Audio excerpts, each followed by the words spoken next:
તો મોદી સરકાર 3.0 માટે મંત્રીમંડળમાં નામ નક્કી થઈ ચૂક્યા છે અને ગુજરાતના 6 સાંસદો મંત્રી બનશે તે લગભગ નક્કી થઈ ચૂક્યું છે, જેમાં અમિત શાહનું નામ પણ સામે આવે છે, મનસુખ માંડવિયાનું નામ પણ સામે આવે છે, એસ જયશંકર અને જેપી નડ્ડાનું પણ નામ સામે આવે છે, જે સીઆર પાટીલનું નામ પણ સામે આવી રહ્યું છે મંત્રી પદે, તેમનું નામ પણ ફાઇનલ છે। આ ઉપરાંત અંતે એક નામ ભાવનગરના જે સાંસદ છે તેમનું પણ સામે આવ્યું, નીમુબેન બામભણિયા।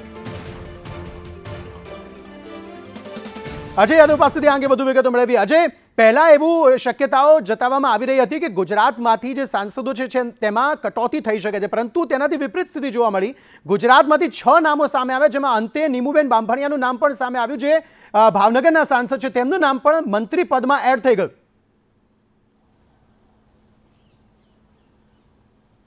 देखिए, निश्चित तौर पे हालांकि नीमूबेन भामड़िया जो थी पहले वो आई हुई नहीं थी, मीटिंग शुरू हो चुकी थी, लेकिन जब बाद में वो प्रधानमंत्री आवास पे पहुंची तब ये एक तरह से नाम कंफर्म हुआ। इसका सीधा सा मतलब है कि नीमूबेन को जो है पहले फोन नहीं गया हुआ था, बल्कि बीच में उनको बुलाया गया और काफ़ी देर से वहाँ पे आई। हालांकि सीआर पाटिल और मनसुख मांडविया वहाँ पे पहले ही पहुँच चुके थे। अब बाकी के नाम को आप जानते हैं कि एस जयशंकर हैं और जेपी नड्डा, जो कि माना जा रहा है कि वो भी इस बार मंत्री बनेंगे, वो भी एक तरह से गुजरात से आते हैं, और अमित शाह तो अपना है ही।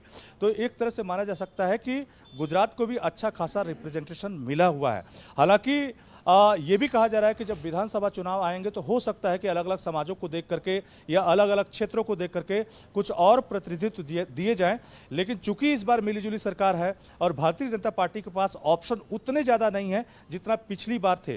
हालांकि पिछली बार जब सरकारें थी तो उसमें एनडीए के जो सहयोगी दल है उनको मात्र 6 पोस्ट दी गई थी, लेकिन इस बार चूंकि वो संख्या बहुत ज़्यादा बढ़ने जा रही है, तो ऐसे में इस कटौती के बीच भी गुजरात को अच्छा खासा रिप्रेजेंटेशन मिला है। और उसकी इस एक वजह यह भी है कि उत्तर प्रदेश में चूंकि भारतीय जनता पार्टी वहां पे काफी सारी सीटें गंवा चुकी है, तो ऐसे में जो उत्तर प्रदेश का रिप्रेजेंटेशन है वो उसकी संख्या काफी कम हो सकती है, और कह सकते हैं कि उसी की वजह से ज्यादा फायदा कहीं ना कहीं गुजरात को भी मिला है, एमपी को भी मिला है, उड़ीसा से भी रिप्रेजेंटेशन दिया जाएगा, और खास करके केरला में एक सीट जीती है भारतीय जनता पार्टी। तो इस बार कोशिश होगी भारतीय जनता पार्टी की, क्योंकि वहां पे जो हिंसा के शिकार आरएसएस और बीजेपी के कार्यकर्ता होते हैं, तो वहां से भी रिप्रेजेंटेशन दिया जाए। तो भारतीय जनता पार्टी का विस्तार बढ़ा है, लेकिन उस विस्तार में गुजरात का जो प्रतिनिधित्व है वो कह सकते हैं कि कम नहीं हुआ है, उस बेहद कम तो नहीं कहा जा सकता है। अजय, जो અત્યારે જે નામ સામે આવી રહ્યા છે એ જ મંત્રી તરીકે જો શપથ લે છે, તો બે મહત્વના જે હોદ્દા છે તેના પર કોણ આવશે તેને લઈને ચર્ચાઓ ચાલુ થશે। એક તો જેપી નડ્ડા છે જે મંત્રી બને છે, તો રાષ્ટ્રીય અધ્યક્ષ ભારતીય જનતા પાર્ટીના કોણ હશે તે, અને સાથે સીઆર પાટીલ પણ જો મંત્રી બની જાય છે તો ગુજરાતના ભારતીય જનતા પાર્ટીના અધ્યક્ષ કોણ હશે। એ બે મોટા પદ પર નવા ચહેરા શોધવા પડશે।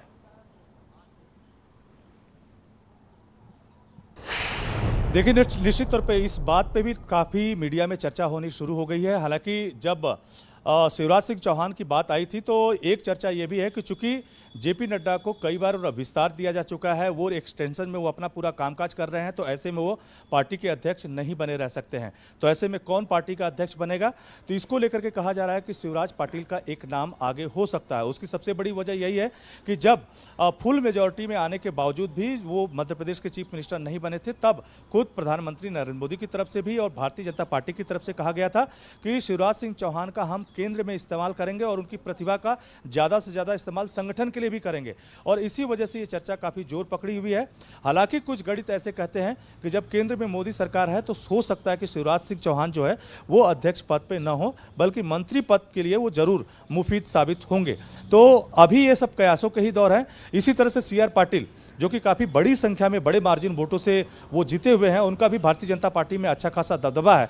और पिछली बार ही कहा जा रहा था कि हो सकता है कि जब मंत्रिमंडल का विस्तार हो तो सीआर पाटिल को उसमें शामिल किया जाए, लेकिन पिछली बार वो शामिल नहीं हुए, इस बार वो शामिल हो रहे हैं। तो ऐसे में ये निश्चित तौर पर सवाल होता है कि आखिर अब गुजरात भारतीय जनता पार्टी का अध्यक्ष कौन होगा। तो उसमें कई सारे नाम हो सकते हैं, लेकिन फिलहाल अभी कयास लगाना मुश्किल है। लेकिन ये जरूर है कि किसी न किसी ऐसे मुफीद आदमी को ही रखा जाएगा जो कहीं ना कहीं जो भारतीय जनता पार्टी का वहां पे रिप्रेजेंट करे, या जो पार्टी की अध्यक्षता है वो बेहतर तरीके से करे।